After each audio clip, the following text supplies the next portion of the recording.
In this video, we're going to discuss CRT, also known as Candle Range Theory. The topics we'll be covering today include an introduction to CRT. We'll go over how to apply CRT, how to use CRT from a higher time frame down to a lower time frame, inverted and valid CRT models, and the different candlestick types you will come across when working with CRT. Of course, there are certain weaknesses and limitations when using the CRT model or theory.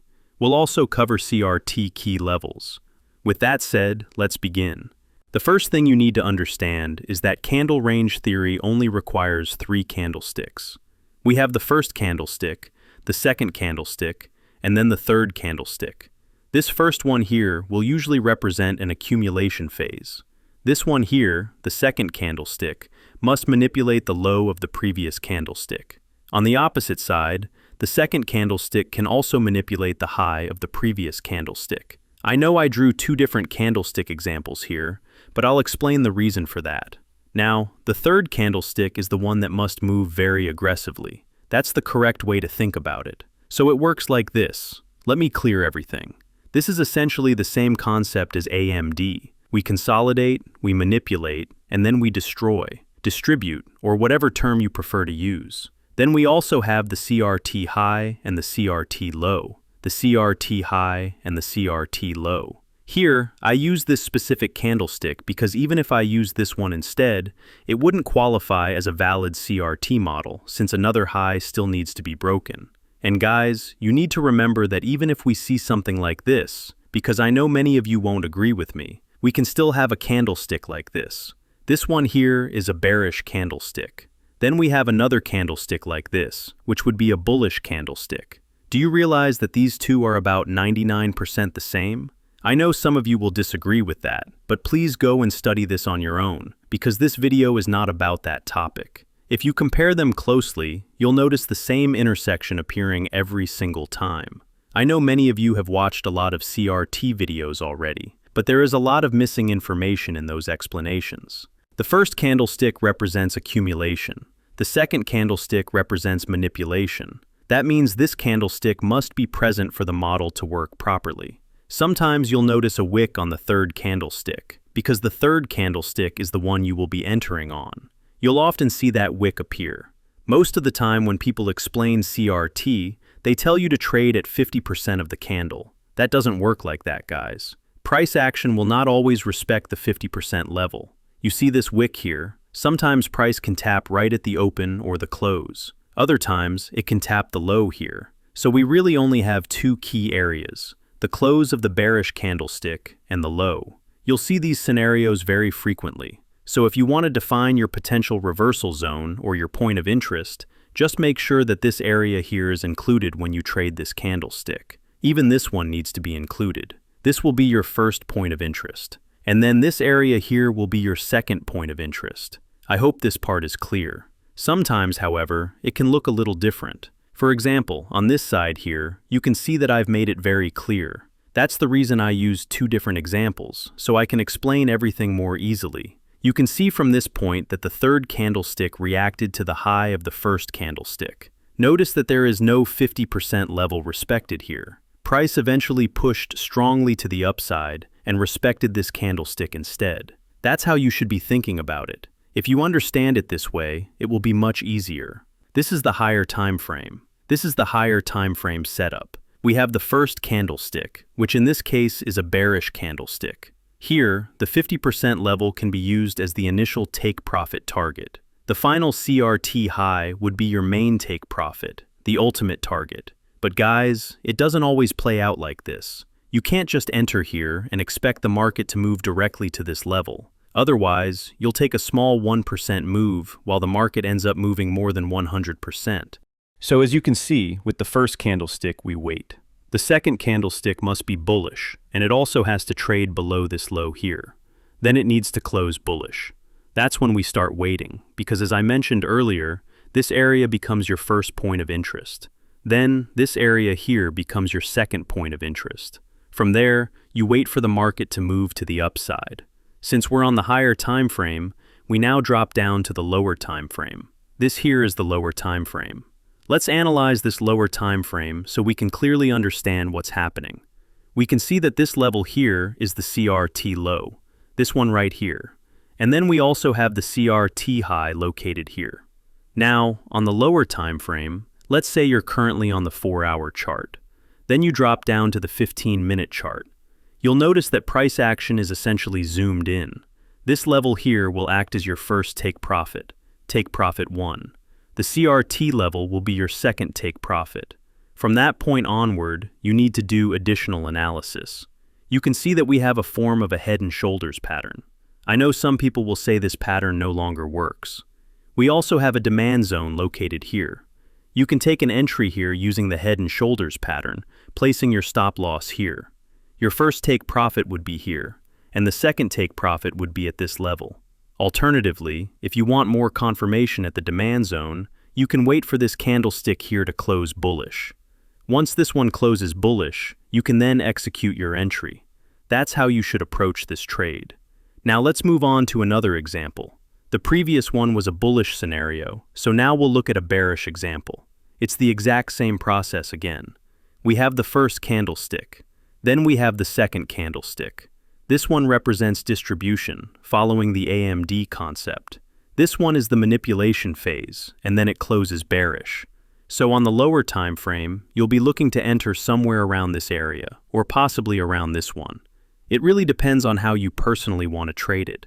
Now let's drop down to the lower time frame and see how price behaves. On the lower time frame, you can clearly see that there's nothing happening here. This level is our CRT high, and this level here is our CRT low. Even if we take the 50% level of this range, it would bring us to around this area. However, we can also see that we have a breaker block present. Price traded above this level, then came back down and broke through it. This level here was originally a supply zone. Actually, it was a demand zone before. But once it gets broken, the market will come back to retest it as a breaker block. So when price returns to this breaker block, you can wait for the market to close bearish. You then place your stop loss above this candlestick here, either above this candle or above this one. From there, you trade to the downside. It's really that simple to understand. Now, let's move on and talk about invalid CRT versus valid CRT. For a CRT to be valid, price action must liquidate the low and then close bullish. That means this candlestick has to close while also sweeping liquidity below the low. Most of the time, this candlestick will resemble a hammer or something very similar. It doesn't necessarily have to be a perfect hammer. It just needs to be a rejection candle. And it must have this wick here to show that price has manipulated liquidity. The market might move like this, and then suddenly you'll see a sharp push to the downside, followed by a strong rejection. That's exactly the type of behavior we're looking for. We need this kind of reaction from the market. So this example here would be valid because we clearly see a rejection. Once you identify this type of pattern, it means you're allowed to trade the CRT. Now let's look at this one. This example is invalid because we don't have a wick trading below the low. We don't see that spike we're looking for. Without that liquidity sweep, the setup won't work. Price may have closed properly, but since there was no liquidity taken, this CRT is invalid. So let's move on to another example. Here, let's assume we're still on the daily time frame and we see something like this forming. This setup is not confirmed yet because the candlestick hasn't closed. Sometimes you'll notice that this candlestick might end up closing like this. But if it does that, then the setup becomes invalid, guys. That means we do not take the trade. This setup would be wrong. You'd be incorrect here. These are the types of candlesticks that can appear within a candle range theory model. Everything you see online has flaws, and you need to understand what can go wrong. That's the only way to truly master a concept. I personally like to do this kind of work. I enjoy finding a strategy that works and then identifying where it fails. I want to know exactly where it breaks down so I can understand it at a deeper level. So here we have the CRT high, and here we have the CRT low. Okay, this example here is perfect. That means on the lower time frame you'll be looking for short entries. However, on the second candlestick, the market does the exact same thing again. It breaks this candlestick, and then you'll be waiting for price to move to the upside. At this point, you'll probably feel confused about what's actually happening. What's really going on here? This is why I like to explain it this way. When you look at these two candlesticks, this part represents the past. Our main focus is not here. So here, 1, 2, 3, this is already the past. We do not focus on that. We mainly focus on what's happening right now. That's one very important thing you need to understand. To be honest with you, the real reason most people struggle is because they refuse to exit a trade and re-enter correctly. They do this because their strategy is overly complicated. But in this case, this is one thing you must clearly understand. The past. The past. This part right here. This is already done. That's what you need to keep in mind. Now let's look at the second manipulation. At this point, we are focusing entirely on this second manipulation. Here we have the candle range theory structure. Price manipulates this high using this candlestick. This is your first candle, your second candle, and then the third candle.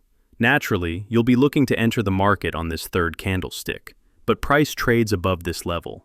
When you see something like this, don't panic, guys. If you watch this video until the end, you'll understand why this concept is so powerful. The same thing happens here again. We have a CRT setup. Price manipulates this level. But at the moment you want to enter the market, price manipulates this area instead. Even if you were using buy limit or sell limit orders, you would get stopped out. That's exactly why I prefer to confirm my trades. It gives me an edge over traders who rely purely on buy limits and sell limits. It's always better to miss a trade than to enter one that hasn't been confirmed. So when I see something like this, I approve it. I approve this as a losing setup. Not 100%, because I know some of you will strongly disagree with me. Let's call it 60% just to stay on the safer side, because I know some of you really enjoy the comment section. Now let's move on. Let's move on to CRT key levels. CRT key levels are actually very simple to understand. These are the areas where you'll be looking to identify CRT highs and CRT lows. Most of the time, you'll find them on the higher time frame. At points of interest, supply zones, let me also say support and resistance, trend lines, Fibonacci levels, harmonic patterns, Elliott wave theory, indicators, anything. Anything you use to help you become a better trader is perfectly fine. This example here is simply a demonstration of where you'll most commonly find these levels. Okay, let's look at another example. Here you can see we have an order block. You wait, and then the market gives you a CRT high and CRT low. You also get a rejection candle here. This becomes your first candle, your second candle, and then your entry candle, the third candle. And guys, look at this closely. On the third candle, sometimes price action will return to this level. If you practice this enough, you'll notice it very often. I see many of you focusing heavily on the 50% level. I don't really understand the obsession with 50%, guys. Instead, focus on the high of the previous candlestick. I believe I've already made a video explaining that. Then price comes in and forms the same structure again, a CRT high and a CRT low. You wait for the market to spike and give you a rejection candle, a clear rejection. Once that happens, and price retraces on the lower time frame, you'll be looking for entries around the previous candlestick's high, its close, or even the open of the bearish candlestick. It really depends on your trading style. You can see here that we have the open, the close here, and then another open here. You can choose this level, this one, or this one. It's all acceptable. As long as on the lower time frame you see a pullback, followed by a zone and a confirmation candle. That confirmation candle is key. Once you get that, you can enter the trade, place your ASL, execute the position, and let the market move. Of course, all of this should be done with proper risk to reward management. Alright guys, this is my favorite part of the video, the part I've been waiting to explain. This is a bonus pattern that I really want you to study carefully. I'm going to break it down very slowly, so please pay close attention to this. We start with this bullish candlestick, followed by another bullish candlestick. Then we get the first red candle. That's our first one. Then we have the second one. On the third candlestick, price trades above the high of this candlestick. Guys, you need to know that in most cases, the fourth candlestick is usually very strong. It tends to continue in the same direction. Let me show you another example. I hope the first example made sense. Also, guys, let's say you've already entered the trade. This level here would be your invalidation point. Price is unlikely to come back and break through this area, so this becomes a safe ASL. I'm not telling you exactly where to place it, I'm just explaining the concept. I say this because I know some of you risk a lot of money and then message me afterward. When I ask to see your chart, I noticed that not all the steps were followed. Anyway, let's move on. This here is another example. We have the first candlestick, then the second candlestick. On the third one, price breaks this level. We get a break of the second candlestick, just like I mentioned earlier, right here. Then you can see this next one, which is the fourth candlestick. This level acts as the invalidation. Price is unlikely to move above it. In this example, price moved slowly at first. But look at the fifth candlestick. It was very strong. I hope you understand this part because this is not a full video on this pattern. I'm simply giving you a bonus so you can go and practice it on your own. The same concept applies here again, guys. You have 1, 2, and then the third candlestick must break this level. This one here is quite strong, but you need to wait for the final example in the video. I'll show you everything step by step in that one. So now, let me show you how this powerful pattern actually works in real time. At the moment, we can see that we have a CRT low and a CRT high. That means we'll be waiting for price to move to the downside first, so that we can look for trades to the upside. Price moves to the downside. For a safer stop loss, we can place our stop here. Let's continue. Now price moves to the upside. But what if you missed this initial trade? Then we reset the process. We identify the first candle, then the second candle, and we mark this level here. That means we now wait for the market to give us a bullish candlestick that closes below this level, below the second candlestick. Once that happens, we know the market could be gaining strength. And now we can see it clearly. Okay, the market traded below the level. So now, this is where I want to enter. And I already know that this area here will act as my invalidation. That means I wait for a retracement on the lower time frame. I'll be looking for price to move back to the upside. It's really that simple to understand. So look guys, retracement, boom, and you catch a large move using very basic trading knowledge. You don't need to master a ton of indicators or obsess over support and resistance. You just need to understand price action. Also guys, if you have any questions, feel free to message me on Telegram. It's completely free, I won't bite.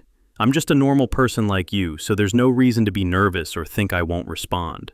Just go on Telegram, message the admin, and I'll get back to you.